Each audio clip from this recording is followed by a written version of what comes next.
ভালো কাজের দ্বারা কি উপকার তার বাস্তব একটা কথা আপনাদেরকে আমি বলতে চাই।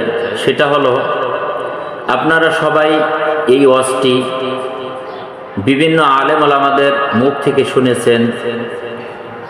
এই ঘটনাটি তৎকালীন আইয়ামে জাহিলিয়াতের যুগে এক নর্তকী, এক পতিতলার মহিলা রাস্তা দিয়ে যেতেছে। এমত অবস্থায় একটি কুকুর আরব দেশ পানির তৃষ্ণায় ছটফট করতেছে, তার জিহ্বা বের হয়ে গেছে। এই মহিলা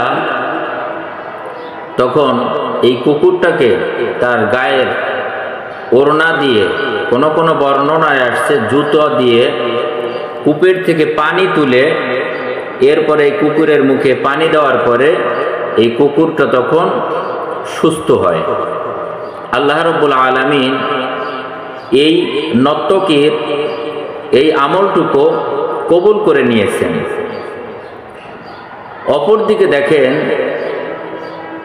হযরতে মূসা আলাইহিস সালাতু ওয়াস সালামের জমানায় মূসা আলাইহিস সালাতু ওয়াস সালাম তিনি একজন নবী ও রসুল ছিলেন। তার জমানায় তার পরের স্থানে যিনি ছিলেন তার নাম হলো বালআম বিন বাউরা। এই বালআম বিন বাউরা তৎকালীন যুগে খুব একজন বুজুর্গ ছিলেন। আল্লাহর কাছে যেই সময় যেটা চাইতেন আল্লাহ সেই সময় সেইটা তাকে দিতেন। এই বালআম বিন বাউরা ওই আমলে ইসরাইল গোষ্ঠী এবং আরেকটি বংশ, এই দুইটা বংশের ভিতরে মারামারি হচ্ছিল। জাব্বারিন বংশ, আরেকটা হলো বনে ইসরাইল বংশ। এই দুইটা বংশের ভিতরে মারামারি হচ্ছে। তখন যেই গোষ্ঠীটা হযরতে মূসা আলাইহিস সালাতু ওয়াস সালামের পক্ষে,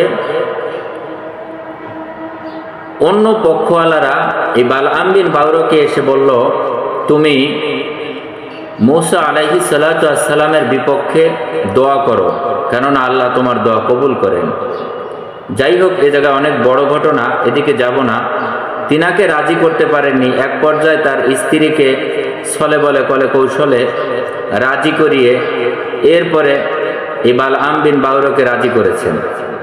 এই বালআম বিন বাউরা যখন মূসা আলাইহিস সালাতু ওয়াস সালামের বিপক্ষে যখন হাত তুলে আল্লাহর দরবারে যখন ফরিয়াদ করতেছিল, আয় আল্লাহ, মূসার গোষ্ঠীকে ধ্বংস করে দাও, মূসার দলকে আল্লাহ ধ্বংস করে দাও, আল্লাহ মূসার দলকে ধ্বংস করে দাও, এই বলে যখন মোনাজাত করছিলেন, আল্লাহ পাক নবীদের বিপক্ষে যখন মোনাজাত করছিলেন তখন আল্লাহ পাক তার উপরে গোসা হয়ে তাকে আস্তে আস্তে তাকে কুকুরের আকৃতি করে ফেললেন।